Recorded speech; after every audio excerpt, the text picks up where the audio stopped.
Friends, lesson number 14 मध्ये मी प्रियांका तुम्हा सर्वांचं प्रियाटेक या चॅनलवरती स्वागत करते। या लेसन मध्ये फ्रेंड्स आपण वॉटरफॉल अँड फनल चार्ट शिकणार आहोत। त्यासाठी आपण पॉवर बीआय इथे ओपन केलेला आहे आणि ऑलरेडी आपण इथे एरिया आणि लाईन चार्ट घेऊन ठेवलेलं होतं, ते तसंच आहे। तर वॉटरफॉल अँड फनल चार्ट कसं क्रिएट करायचं हे आपण प्रॅक्टिकली इथे पाहणार आहोत। त्यासाठी आपण इथे वेगळा डेटा सुद्धा इम्पोर्ट करणार आहोत, पण त्या अगोदर इथे आपण रिबन चार्ट ॲड करणार आहोत। म्हणजे रिबन चार्ट कसं असतं हे तुम्हाला मी दाखवणार आहे, कारण स्टॅक कॉलम चार्ट आहे त्याप्रमाणेच हा रिबन चार्ट असतो। ते तुम्हाला मी प्रॅक्टिकली दाखवल्यानंतर समजेल। तर समजा आहे तिथे आपण रिबन चार्ट घेतला तरी चालेल, म्हणजे इथे दुसरीकडे न घेता आहे त्याच चार्टला आपण रिबनमध्ये स्विच करू।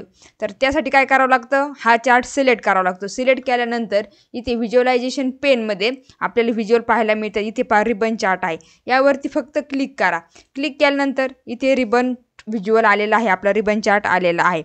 आता याला थोडी याची साईज वगैरे आपण वाढवूया। याचं जर आपण रिबन काढलं तर काय होतं पहा, याचं आपण इथे रिबन काढूया। इथे रिबन आहे, रिबन दिसतंय ना तुम्हाला, हे फक्त ऑफ करूया। तर हे काय दिसतंय तुम्हाला, just like a column chart जसं आहे तसं आपल्याला इथे दिसते। आणि फक्त मग रिबन ऑन केल्यानंतर काय होतं की कॉलमच्या पुढे फक्त इथे कलर फिल होतात, आणि रिबन ऑफ केलं तर हे तुम्हाला कॉलम चार्ट प्रमाणे दिसते। आता समजा इथे रिबनमध्ये आपण काय करूया, इथे लिजंड आहे आणि लिजंडमध्ये समजा आपण काहीतरी इथे फील्ड ॲड करूया। तर लिजंडमध्ये समजा आपण इथे डील साईज घेतली तर आणखीन काय तुम्हाला चेंज पाहायला मिळते पहा, इथे डील साईज आपण लिजंडमध्ये ॲड करूया। ओके, तर अशी डील साईज आलेली आहे। आणि आता परत फॉर्मॅटिव्हर व्हिज्युअलमध्ये जाऊन आपण याचं रिबन ऑफ करूया। आता ऑफ केल्यानंतर इथे काय दिसतं तुम्हाला, स्टॅक कॉलम चार्ट प्रमाणे दिसतोय का नाही हा रिबन चार्ट। स्टॅक कॉलम म्हणजे अगोदर कॉलम चार्ट प्रमाणे दिसत होता, तर इथे स्टॅक कॉलम चार्ट प्रमाणे तुम्हाला हे रिबन पाहायला मिळालेलं आहे। रिबन जर परत तुम्ही ऑन केलं तर परत त्यापुढे काय होतंय, फक्त कलर फिल होताना आपल्याला दिसते। तर हे तुम्हाला समजलं की मी जे अगोदर म्हटलं होतं तुम्हाला की हा रिबन चार्ट तुम्हाला कॉलम चार्ट किंवा स्टॅक कॉलम चार्ट प्रमाणे इथे पाहायला मिळेल। तर परत आपण हे जे लिजंड आहे ते रिमूव्ह करूया आणि या चार्टला आपण इथे लाईन चार्टमध्ये कन्वर्ट करूया। इथे लाईन चार्ट आहे तर इथे एरिया चार्ट आहे, तुम्हाला ज्यामध्ये पाहिजे त्यामध्ये तुम्ही कन्वर्ट करू शकता। आता नेक्स्ट वॉटरफॉल चार्ट पाहण्यासाठी आपण आणखीन एक पेज इन्सर्ट करूया। तर न्यू पेज घेऊया। न्यू पेज घेतल्यानंतर इथे आपण डेटा इम्पोर्ट करूया। तर डेटा कुठे आहे, आपल्या इथे एक्सेल वर्कबुकमध्येच डेटा आहे। सो एक्सेल वर्कबुकवरती क्लिक करूया। क्लिक केल्यानंतर जिथे डेटा आहे तो डेटा आपण सिलेक्ट करूया। आपल्या इथे डेप 14 साठी काय चालू आहे, वॉटरफॉल चार्ट। सो आपण डेटा इथे घेतलेला आहे, ओपन केलेला आहे। आता हा डेटा मी तुम्हाला डायरेक्ट एक्सेलमध्ये दाखवला नाही, कारण का नाही दाखवला, तर इथे सुद्धा आपण टेबल व्ह्यूमध्ये तो डेटा पाहू शकतो आणि या डेटामध्ये आपल्याला काही ट्रान्सफॉर्मेशनची वगैरे गरज नाही। हा डेटा पहा आपल्या इथे आलेला आहे। तर इथे तुम्हाला तुम्ही इथे डायरेक्ट लोड केला तरी चालेल, कारण इथे ट्रान्सफॉर्मची काही गरज नाही। तर आपण असा डेटा लोड करूया। आपला डेटा इथे लोड होऊन पॉवर बीआयमध्ये आलेला आहे, तुम्हाला इथे दिसेल डेटा पेनमध्ये आहे। आता समजा याला जर तुम्हाला इथे रिनेम वगैरे करायचं असेल तर तुम्ही इथे जाऊन सुद्धा याला रिनेम वगैरे करू शकता। आता इथे ए कॅपिटल झालाय, गरज नाही आहे पण आपण असं करू शकतो। म्हणजे इथे तुम्हाला वेगळं काही नाव द्यायचं असेल तरी तुम्ही तेही देऊ शकता। यावरती क्लिक केल्यानंतर पहा इथे आपला डेटा एक्सपांड होणार आहे, म्हणजे यामध्ये किती कॉलम आहेत हे तुम्हाला इथे पाहायला मिळतात।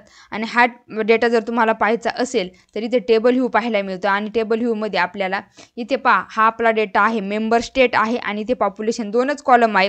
तर मेंबर स्टेट म्हणजे युरोपियन युनियनमध्ये जे काही कंट्री वा स्टेट आहे तर त्यांची लिस्ट आपल्याला इथे दिलेली आहे। आपल्याला फक्त समजण्यासाठी आपण हा वेगवेगळ्या प्रकारचा डेटा घेतोय फ्रेंड्स। म्हणजे नेमकी चार्ट कसे असतात बाबा, तुम्ही जर एखादा चार्ट पाहिला की अशा पद्धतीने डॅशबोर्ड बनवला, यासाठी हा चार्ट यूज केलाय, तर त्यावेळी तुमच्या लक्षात आलं पाहिजे की हा चार्ट नेमकी कोणता आहे, हा फनल चार्ट आहे की वॉटरफॉल चार्ट आहे की लाईन आहे, एरिया आहे की आणखीन काय आहे।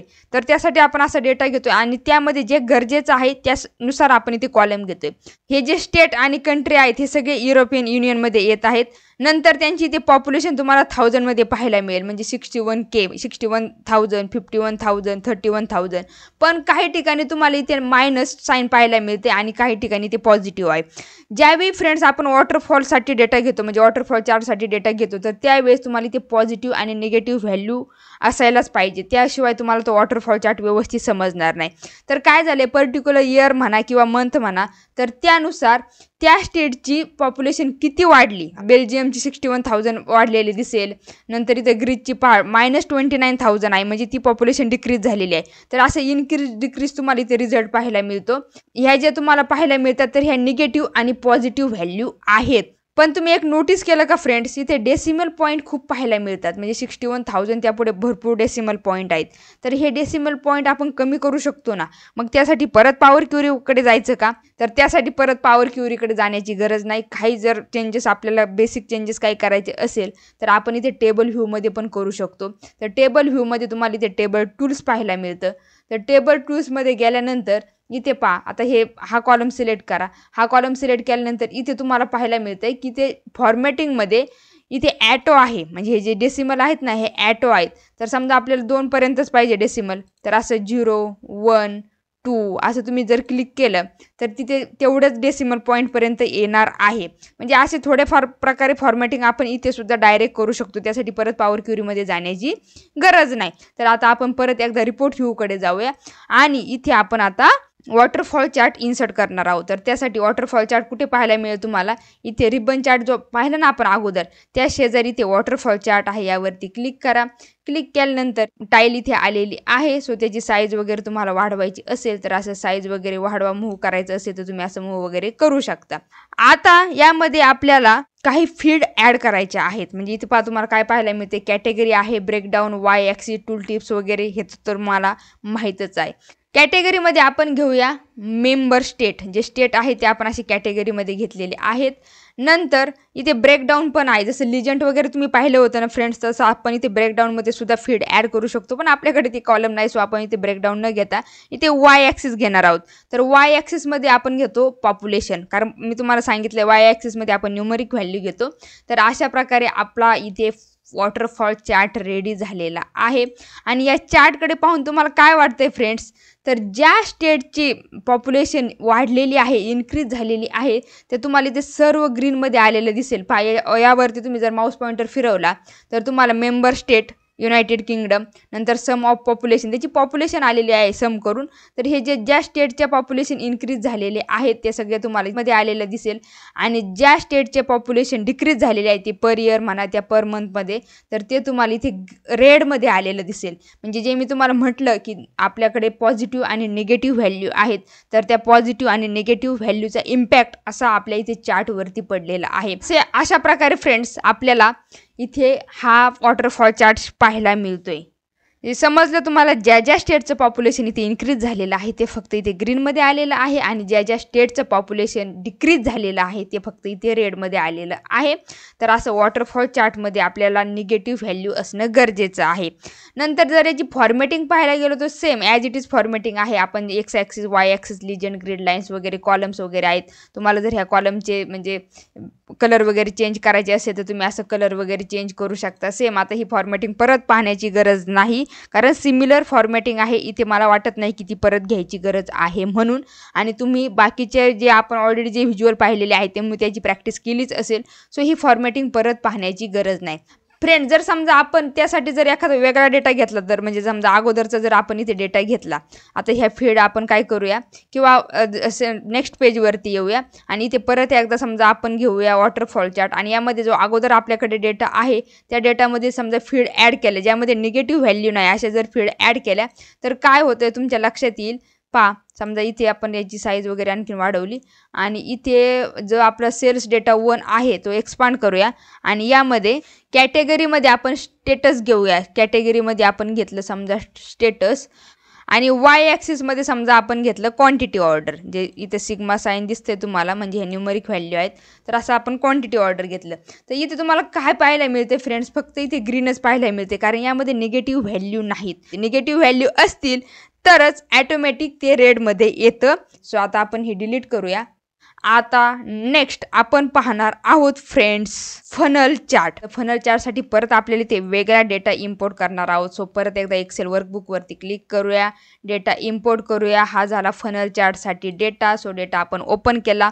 आता हा डेटासुद्धा तुम्हाला मी डायरेक्ट एक्सेलमध्ये दाखवलेला नाही, कारण या डेटामध्ये सुद्धा काही ट्रान्सफॉर्मेशनची गरज नाही. पण हा डेटा काय आहे हे आपण समजून घेणार आहोत. डायरेक्ट लोड करूया. तर हा डेटा आपण इथे लोड केलेला आहे. इथे पहा, इथे दिसतोय तुम्हाला डेटा पेनमध्ये डेटा 14 फनल चार्ट आलेला आहे. यावरती क्लिक करा. क्लिक केल्यानंतर आपल्याला इथे 2 कॉलम पाहायला मिळतात. सो आपण टेबल व्ह्यूमध्ये जाऊन समजून घेऊया नेमकी डेटा काय आहे ते. तर टेबल व्ह्यूमध्ये कुठे जायचं आपल्याला, फनल चार्टच्या डेटावरती क्लिक करा. आता तुम्हाला इथे डेटा पाहायला मिळेल.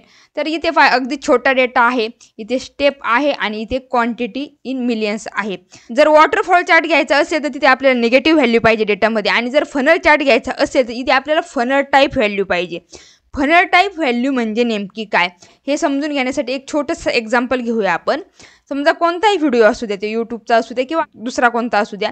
समजा यूट्यूबचा व्हिडिओ आपण अपलोड केल्यानंतर तो पब्लिश होतो. पब्लिश झाल्यानंतर यूट्यूब त्याला इम्प्रेशन देतं. आता इम्प्रेशन म्हणजे काय की ते लोकांना फक्त दाखवतो तो व्हिडिओ, लोक क्लिक करत नाही त्याच्यावर. लोक काय करतात, फक्त स्क्रोल करतात आणि स्क्रोल केल्यानंतर त्यांना ते थंबनेल पाहायला मिळतं. तर असे 5-50 हजार लोक ते व्हिडिओ फक्त स्क्रोल करतात, थंबनेल पाहतात. पण त्यातील काही लोक स्किप करतात आणि काही लोक क्लिक करून तो ओपन करतात. म्हणजे ज्यांना ते कंटेंट पाहिजे असतात ते क्लिक करून ओपन करतात.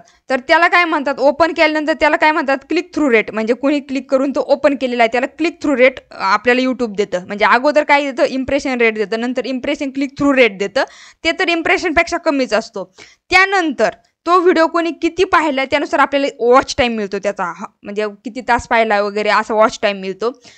पण सर्वजण तो व्हिडिओ पूर्ण पाहतात का? नाही. काही जण 100% पण पाहतात, म्हणजे पूर्ण पण पाहतात. काही 90, काही 70, काही 10, काही 20 असे पाहतात. म्हणजे काय होतं तर ते कमी कमी होत जातो. ते जे आहे की ॲव्हरेज किती ड्युरेशन झालेलं आहे बाबा, त्याचं किती तास तो व्हिडिओ पाहिलेला आहे त्याचं ते ॲव्हरेज कमी होतं. म्हणजे काय, याचा काउंट कसा होतो फ्रेंड्स, ड्रॉप होत जातो. अगोदर इम्प्रेशन जास्त, नंतर इम्प्रेशन थ्रू क्लिक रेट कमी, त्यानंतर त्याचा वॉच टाईम, नंतर व्ह्यूज म्हणजे किती तास तो पाहिला आहे. तर असं त्याचा काउंट ड्रॉप होत जातो. आता तेच तुम्हाला इथे फनल चार्टमध्ये पाहायला मिळणार आहे. इथे जो आपण डेटा घेतलेला आहे हा काय आहे, आपला global plastic production per year. तो मिलियन टनमध्ये किती ग्लोबल प्लॅस्टिक होतं प्रोडक्शन प्रत्येक वर्षी, तर ते आपल्याला इथे दिलेलं आहे 290. म्हणजे एवढं मिलियन टन प्लॅस्टिक प्रोड्यूस होतं. त्यानंतर global plastic waste per year produce किती झालं, 290 मिलियन टन. त्यानंतर वेस्ट किती होतं ते 275 मिलियन टन. ओके, तर ही 290 किती झालं म्हणजे 100% झालं. 290च्या कम्पेअरमधून 275 ते वेस्ट होतं. म्हणजे याच्या काहीतरी टक्के होत असेल ना, ते ह्या 100%, हे मेन 100% धरलं जातं. 100%मधून 290मधून 275 म्हणजे ते किती टक्के काहीतरी होत असेल, समजा 90% वगैरे, 94% वगैरे होत असेल ते. नंतर coastal plastic waste per year, म्हणजे जे समुद्रकिनारा आहे त्यावरती किती प्लॅस्टिक वेस्ट होतं ते आहे 99.5 मिलियन टन. नंतर mismanage coastal plastic waste per year, म्हणजे मिसमॅनेज किती झालेलं असतं समुद्रकिनाऱ्यावरती, मिसमॅनेज जे मॅनेज झालेलं नाही ते प्लॅस्टिक, तर ते किती असतं 31.9 मिलियन टन पर इयर. नंतर plastic input to ocean per year, तर हे सर्व झाल्यानंतर लास्टला की प्लॅस्टिक ओशनमध्ये किती जातं. ओके, ओशनमध्ये प्लॅस्टिक किती जातं, इनपुट किती ओशनमध्ये, तर ते आहे 8 million ton. 290 million ton plastic produce होतं आणि असं वेगवेगळ्या प्रकारे खाली ते ड्रॉप होत व्हॅल्यू जातात. डेटा काय आहे हे समजलं तुम्हाला. तर आता आपण परत एकदा रिपोर्ट व्ह्यूकडे जाऊया आणि इथे आपण फनल चार्ट घेऊया. फनल चार्ट आपण इथे इन्सर्ट केलेला आहे. त्याला आपण साईज वगैरे घेऊया, त्याची मोठी करूया साईज, आणि इथे आपण व्हॅल्यू घेऊया कॅटेगरी. तर कॅटेगरीमध्ये आपल्याला काय आलेलं आहे, आता इथे स्टेप कुठं घ्यायचे आपल्याला, कॅटेगरीमध्ये. ओके, आणि व्हॅल्यूजमध्ये घेऊया क्वांटिटी, मिलियन टन वगैरे आहेत ते घेऊया व्हॅल्यूजमध्ये. तर पहा फ्रेंड्स, इथे काय झाले, ग्लोबल प्लॅस्टिक प्रोडक्शन पर इयर म्हणजे 290 जे आपण पाहिलेलं होतं ते झालं मिलियन टन, आणि ते किती धरलं त्यांनी 100%. ही मेन व्हॅल्यू झाली, ही झाली 100%. पहा, तुम्हाला इथे माऊस पॉईंटर फिरवल्यानंतर सुद्धा समजते पर्सेंट ऑफ फर्स्ट 100%. नंतर global plastic waste per year 275 million ton आहे, तर त्यावरती माऊस पॉईंटर फिरवल्यानंतर तुम्हाला समजते की पर्सेंट ऑफ प्रिव्हियस 94.83%. म्हणजे काय, आता तुम्ही एवढं मॅथमॅटिकल जाऊ नका हे कॅल्क्युलेट करण्यासाठी, पण मला एवढं सांगायचे तुम्हाला, जे सुरुवातीचं जे आहे ना 290 मिलियन टन, तर याला त्यांनी 100% दिलेलं आहे, आणि त्या 100%च्या कम्पेअरमध्ये global plastic waste per year किती जातं, तर ते आहे 275. म्हणजे ते पर्सेंटेज वाईज आपल्याला इथे पाहायला मिळते. नंतर coastal plastic waste per year किती आहे 99.50, म्हणजे ते किती झालं 34.31%. आता तुम्हाला जर डायरेक्ट किती पर्सेंटेज पाहिजे असतील तर आपण काय करूया, इथे फॉर्मॅट युअर व्हिज्युअलमध्ये जाऊन डेटा लेबल घेऊया आणि डेटा लेबलमध्ये आपल्याला कुठे जायचं आहे, डेटा लेबलमध्ये इथे पहा ऑप्शन्समध्ये लेबल कंटेंट्स पाहायला मिळतात तुम्हाला आणि इथे पर्सेंट ऑफ फर्स्टवरती क्लिक करा. आता इथे तुम्हाला सगळ्यांची पर्सेंटेज पाहायला मिळतात. आणि आता परत एकदा समजून घ्या की हे 290 म्हणजे झालं 100%. सेकंड व्हॅल्यू जी आपल्याला मिळती ती याच्या कम्पेअरमध्ये मिळती, फर्स्टच्या कम्पेअरमध्ये मिळती. त्यानंतर जी व्हॅल्यू आहे coastal plastic waste per year percent, हे सुद्धा फर्स्टच्या कम्पेअरमध्येच मिळतं. म्हणजे याच्या किती टक्के हे आहे. नंतर हे 11% mismanage coastal plastic waste per year आहे. हे किती 11% म्हणजे जे प्रोड्यूस झाले त्याचे किती टक्के मिसमॅनेज झालेलं आहे.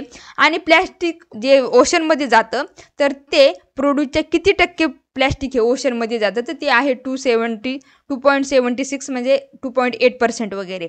तर हे तुम्हाला समजलं की हे काय झालेलं आहे, हा असा फनल चार्ट झालेला आहे कारण व्हॅल्यू अशा ड्रॉप होत गेलेल्या आहेत. आता इथे पर्सेंट ऑफ फर्स्ट आहे, तुम्ही इथे पर्सेंट ऑफ प्रिव्हियस जर केलं तर काय होईल, यामध्ये थोडे चेंजेस झाले. हे तुम्हाला सेमच राहील. अगोदरची जी व्हॅल्यू आहे तो त्याला 100% मानतो आणि त्यानुसार नेक्स्ट रिझल्ट देतो. म्हणजे हे जे 94.83% आलेत ही व्हॅल्यू कशामुळे आली की त्यांनी ते 290ला म्हणजे 100% मानलं, त्याच्या कम्पेअर हे किती आहे. नंतर ही 36 ही म्हणजे त्यासाठी ही जी व्हॅल्यू आहे सेकंडची ती त्यांनी 100% मानली, त्याच्या कम्पेअर हे किती आहे. ह्या ज्या खालील व्हॅल्यू आहेत ना त्या काय करतात, जी प्रिव्हियस जी व्हॅल्यू आहे त्याला 100% मानून तो रिझल्ट इथे तुम्हाला पाहायला मिळतो. तर इथे तुम्हाला पर्सेंट ऑफ प्रिव्हियस पाहायला मिळते. नंतर डेटा व्हॅल्यू आणि पर्सेंट ऑफ फर्स्ट म्हणजे इथे डेटा व्हॅल्यू पण पाहायला मिळेल तुम्हाला. इथे 275 वगैरे डेटा व्हॅल्यू पण येणार, त्याबरोबर तुम्हाला पर्सेंट पण पाहायला मिळतात. नंतर data value percent of previous पण पाहायला मिळतात, पर्सेंट ऑफ फर्स्ट पण पाहायला मिळतात. तुम्हाला जे ठेवायचे ते तुम्ही इथे ठेवू शकता. पण ॲक्च्युली फनल चार्ट नेमकी काय करतो हे तुम्हाला समजलं असेल. तो काय करतो, फक्त अगोदरच्या व्हॅल्यूबरोबर कम्पेअर करतो आणि त्यानुसार रिझल्ट देतो. फर्स्ट व्हॅल्यूबरोबर कम्पेअर करायचं का प्रत्येक प्रिव्हियस व्हॅल्यूबरोबर कम्पेअर करायचं हे तुम्ही तुमचं ठरवू शकता. आता हा जो रिझल्ट आहे तो फर्स्ट व्हॅल्यूबरोबर कम्पेअर केलेला आहे कारण आपण इथे सिलेक्ट करताना लेबल कंटेंटमध्ये काय सिलेक्ट केलं आहे, पर्सेंटमध्ये काय घेतलं आहे आपण, पर्सेंट ऑफ फर्स्ट म्हणजे डेटा व्हॅल्यू त्याबरोबर पर्सेंट ऑफ फर्स्ट. अगोदरच्याला त्याने 100% मानलेलं आहे आणि त्यानुसार खाली आपल्या इथे रिझल्ट आलेला आहे. This way we can create our funnel chart. दोन्ही चार्ट इथे तुम्हाला क्रिएट करून त्यामध्ये काय फरक आहे तुम्हाला सांगितलेलं आहे मी. तर यांची तुम्हाला म्हणजे फॉर्मॅटिंग वगैरे पाहण्याची गरज नाही कारण ऑलरेडी आपण हे फॉर्मॅटिंग पाहिलेलं आहे. हेच डेटा लेबल, कॅटेगरी लेबल वगैरे तुम्हाला पाहायला मिळेल. तर याचं कलर वगैरे चेंज करायचं असेल काय तेच फॉर्मॅटिंग आहे, ते तुम्ही नक्की जाऊन इथे करू शकता. सो फनल चार्ट आणि वॉटरफॉल चार्ट तुम्हाला इथे नक्की समजलं असेल. या गोष्टींची प्रॅक्टिस करत राहा, फक्त व्हिडिओ पाहून व्हिडिओ सोडून देत जाऊ नका फ्रेंड्स. परत व्हिडिओ पहा, परत या गोष्टींची प्रॅक्टिस करा. आणि जर तुम्हाला काही प्रॉब्लेम असेल तर कमेंट करून मला नक्की विचारा. त्याचबरोबर या व्हिडिओच्या खाली असाइनमेंट आहे ती सॉल्व्ह करून तुमचा जो काही स्कोर आलेला आहे तो मला कमेंट करून नक्की सांगा. प्लीज, मी तुमच्यासाठी एवढी मेहनतीने व्हिडिओ बनवते तर प्लीज व्हिडिओला कमेंट करत जा, लाईक शेअर करत जा. आणि तुम्ही जर कोणी या चॅनलवरती नवीन असाल तर चॅनल सबस्क्राईब केलं नसेल तर चॅनल नक्की सबस्क्राईब करा कारण असेच नवनवीन आणि युजफुल व्हिडिओ तुम्हाला यापुढे या चॅनलवरती आपल्या मातृभाषेतून पाहायला मिळणार आहे आणि नक्कीच तुम्हाला त्याचा यूज होणार आहे याची मी 100% तुम्हाला खात्री देते. चला आता या व्हिडिओमध्ये मी इथेच थांबते. असेच नेक्स्ट व्हिज्युअल घेऊन भेटूया नेक्स्ट व्हिडिओमध्ये. तोपर्यंत प्रॅक्टिस करत राहा फ्रेंड्स. Bye bye.